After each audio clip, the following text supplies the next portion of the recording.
మీరు చూస్తున్నది Mee TV news. Motivate, educate, entertain. Welcome to మీటీ న్యూస్. నేను ఇర్సాద్. మొత్తానికి ఏదైతే హైకోర్టు సంచలన తీర్పిచ్చింది, సోషల్ మీడియా వేదికగా చాలా మంది ప్రభుత్వం కావచ్చు, ప్రభుత్వంలో నాయకులని విమర్శిస్తున్నారని వాళ్ళ మీద అక్రమంగా కేసులు పెట్టి వాళ్ళని అరెస్ట్ చేసి జైలుకు పంపించిన దాఖలు ఈరోజు చాలా మంది చూస్తూ ఉన్నాం. అలాంటి సోషల్ మీడియా వేదికగా సామాన్యుడికి ఏదైనా ఒక అంశం మీద ఒక రాజకీయ పక్షాన లేకపోతే ఎవరైనా ఒక వారి వల్ల ఇబ్బంది అవుతున్నా లేదన్నా ఇక ఏదైనా ఒక అంశాన్ని వాళ్ళు అభివృద్ధి చేయలేక దాన్ని పట్టించుకోలేని పరిస్థితిలో ఉన్నప్పుడు సోషల్ మీడియా వేదికగా వాడు చెప్పుకునే అవకాశం ఉంటుంది.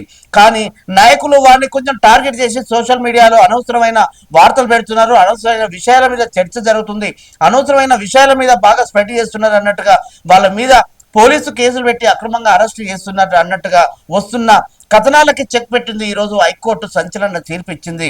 నిజంగా ఒక సామాన్యుడు బాగా చేస్తా ఉన్నంత వరకు వాడికి ఏ మీడియా నుంచైనా ఏ సోషల్ మీడియా ద్వారా వాళ్ళ ఆలోచన విధానాన్ని ప్రభుత్వం కావచ్చు, నాయకులు కావచ్చు, అధికారులు కావచ్చు చెప్పే అవకాశం ఉంటుందని ఈ రోజు హైకోర్టు సంచలన తీర్పిచ్చింది. నిజానికి ఏ వ్యక్తి అయినా సరే వాళ్ళకు మాట్లాడుకునే వాళ్ళ ఆలోచన విధానం చెప్పే స్వేచ్ఛ హక్కు ఉంటుంది కాబట్టి వాళ్ళు మాట్లాడవచ్చు. అనవసరమైన ఒక సామాన్యుడికి ఏదైనా ఆవేదన వ్యక్తం చేయాలంటే ఆయనకు ఒక ప్లాట్ఫామ్ కావాలి. ఆయనకి ఎక్కడ వేదిక దొరుకుతుంది, ఎక్కడ మాట్లాడుకోవడానికి అవకాశాలు చాలా వరకు దొరకవు. అలాంటి సందర్భంలో ఏదైతే సోషల్ మీడియా వేదికగా వాడు కొన్ని అంశాలు అధికారులకు చెప్పవచ్చు, లేకపోతే నాయకులకు చెప్పుకునే అవకాశం ఉంటుంది. అలాంటి వ్యాఖ్యలని ఎక్కడ కూడా ఇటు దేశాన్ని కానీ రాష్ట్రాన్ని కానీ అసాంఘిక కార్యకలాపాలకు తావేయకుండా, ఎవరిని వ్యక్తిగతంగా కించపరచకుండా, సమాజానికి రెచ్చగొట్టే ప్రసంగాలు చేయకుండా ఆయన చెప్పాల్సిన విషయము సూటిగా సోషల్ మీడియా ద్వారా చెప్పుకునే అవకాశం కల్పించింది ఈ రోజు హైకోర్టు. నిజానికి అక్రమంగా చాలా మందిని అరెస్ట్ చేశారు పోలీసులు.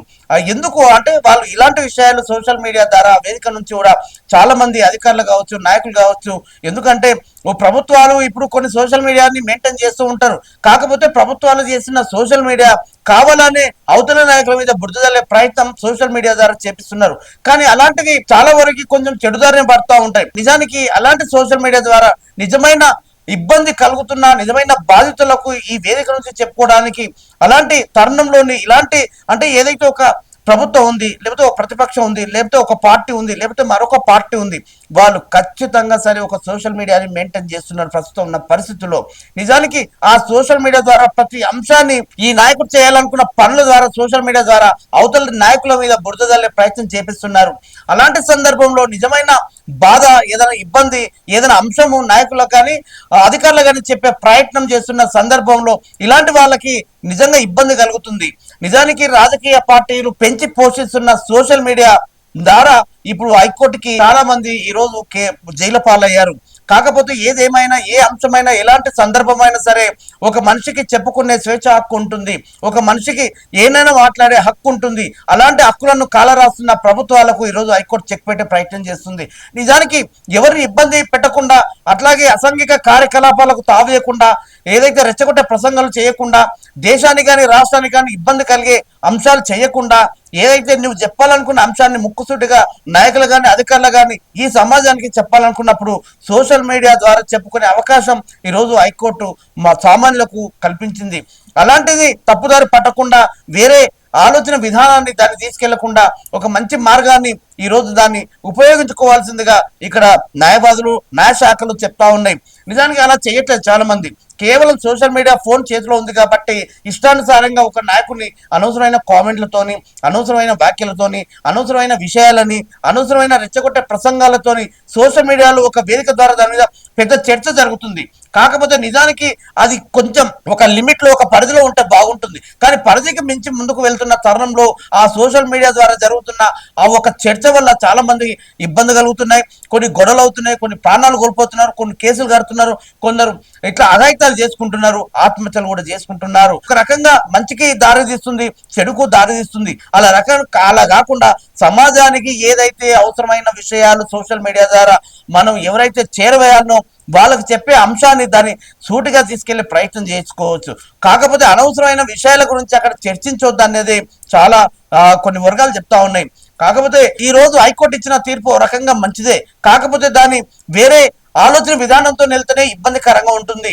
ఇప్పుడు నాయకులు కూడా చాలా వరకు అనవసరమైన సోషల్ మీడియాని మెయింటైన్ చేస్తూ నాయకుల్ని టార్గెట్ చేస్తూ వాళ్ళ ప్రాంతాల్లో తిరగకుండా అనవసరమైన కొన్ని అంశాలని సోషల్ మీడియాలో వైరల్ చేస్తున్నారు. దానివల్ల ఆ నాయకుడికి ఆ నాయకుడి వెనకాల ఉన్న వారికి ఆ పార్టీకి కూడా ఇబ్బంది అవుతుంది. అలాంటిది ప్రోత్సహిస్తున్న వారు కొంచెం ఆలోచించి సమాజం మీద ఒక దృష్టి సారించి మంచి విషయాలని మనం ముందుకు తీసుకెళ్లే ప్రయత్నం చేస్తే అన్ని రకాలుగా బాగుంటుందని ఈరోజు హైకోర్టు తీర్పిచ్చింది. ఇకనైనా తప్పుడు ఆ అంశాలతో తప్పుడు ఆలోచన విధానాలతోని సోషల్ మీడియాని వాడుకోకుండా మంచి అంశాలతో మంచి ఆలోచన విధానాలతో ముందుకు వెళ్తే అందరికీ కూడా బాగుంటుందని ఈరోజు ఏది అక్రమంగా సోషల్ మీడియాలో అనవసరమైన విషయాలు వైరల్ చేస్తున్న వారి మీద పెడుతున్న కేసులకు చెక్ పెట్టాల్సిన అవసరం వచ్చింది. ఈరోజు హైకోర్టు వాళ్ళందరికీ ఒక మంచి దాని మీద ఈరోజు తీర్పునిచ్చింది. కాబట్టి మంచి అవకాశాలకు మంచి ఆలోచన విధానంకు మంచి రాజకీయ విశ్లేషణ కొరకు ముందుకు వెళ్ళాలని సోషల్ మీడియాకు ఈరోజు ఒక హైకోర్టు అయితే తీర్పిచ్చింది. సో మొత్తానికి ఇదండి, చూస్తూనే ఉండండి. మరో అంశంతో మీ ముందుకు వస్తాను. నేను మీ ప్రసాద్.